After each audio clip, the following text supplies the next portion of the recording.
Hey guys, welcome back to my channel. मैं अनुपमा आज अपने किचन में बनाने जा रही हूँ आम से बहुत ही टेस्टी सी मिठाई।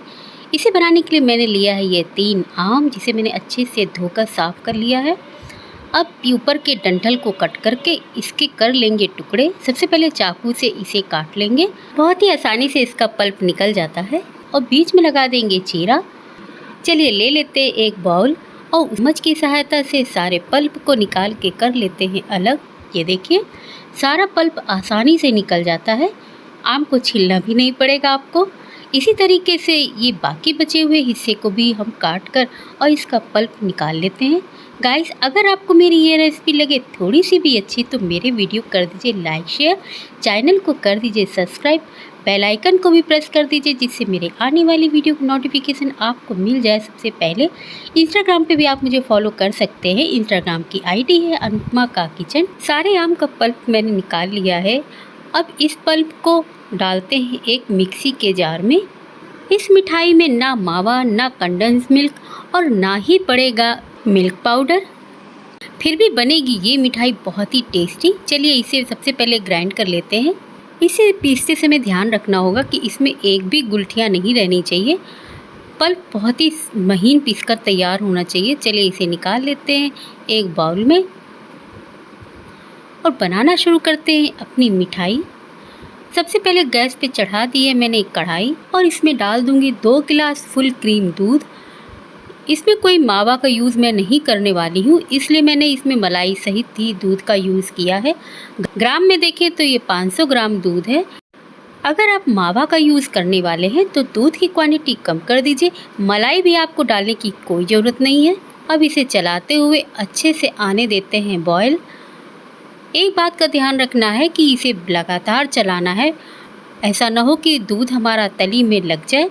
अगर एक बार दूध हमारा तली में लग गया तो सारी मिठाई हो जाएगी ख़राब और जो खाने में बिल्कुल भी टेस्टी नहीं लगेगी। चलिए चलाते हुए इसमें आने देते हैं एक बॉयल और चारों तरफ से जो भी मलाई कढ़ाई में लग रही है उसे भी बीच बीच में से हटाते रहेंगे, जिससे दूध हमारा बहुत ही जल्दी से गाढ़ा हो जाएगा। इसे में ज़्यादा गाढ़ा करने की ज़रूरत नहीं है। बस ये समझिए कि 2 गिलास दूध जो मैंने इसमें डाला था तो नापने पर 1.5 गिलास दूध रह जाना चाहिए। बस उतनी देर ही इसे हमें गाढ़ा करना है। चलिए दूध हमारा गाढ़ा हो चुका है। अब इसी समय डाल दूंगी इसमें एक छोटी कटोरी चीनी। आप चीनी अपने टेस्ट अकॉर्डिंग कम या ज़्यादा कर सकते हैं या फिर आपके आम पर डिपेंड है कि आम आपका कितना मीठा है, उस हिसाब से चीनी का यूज़ करिएगा। और फिर से इसे चलाते हुए दूध को गाढ़ा करेंगे, क्योंकि चीनी डालने से दूध हमारा एक बार फिर से पतला हो जाएगा, इसलिए इसे चलाते रहेंगे। एक तो हमारी चीनी भी गल जाएगी और दूध भी हमारा गाढ़ा हो जाएगा। अब इसमें डाल दूंगी 2 कटोरी नारियल का बुरादा और इसे चलाते रहेंगे जिससे नारियल का बुरादा हमारे दूध में अच्छे से घुल जाएगा। जैसे ही नारियल का बुरादा आप दूध में डालेंगे, दूध आपका वापस से गाढ़ा होना शुरू हो जाएगा, क्योंकि नारियल का बुरादा दूध को ऑब्जॉर्ब कर लेता है। चलिए इसे चलाते हुए थोड़ा सा सुखाएंगे जिससे सारा दूध हमारा सूख जाए। ये देखिए, दूध हमारा काफ़ी हद तक सूख चुका है। अब इसे 1 से 2 मिनट तक और चलाएंगे, क्योंकि जो भी बचा हुआ दूध है वह भी अच्छे से सूख जाए। दूध हमारा अच्छे से सूख चुका है। अब इसी समय डाल देंगे अपना ये बनाया हुआ आम का पल्प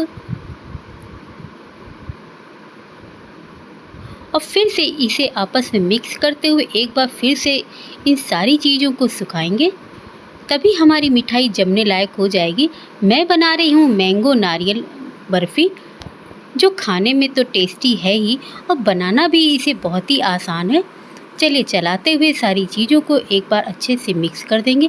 अगर आपके आम ज़्यादा पीले नहीं हैं तो इसमें आप थोड़ा सा येलो फूड कलर का भी यूज़ कर सकते हैं, क्योंकि हलवाई लोग येलो फूड कलर या कोई भी कलर जिस कलर की वो मिठाई बनाना चाह रहे हैं उसका यूज़ करते हैं।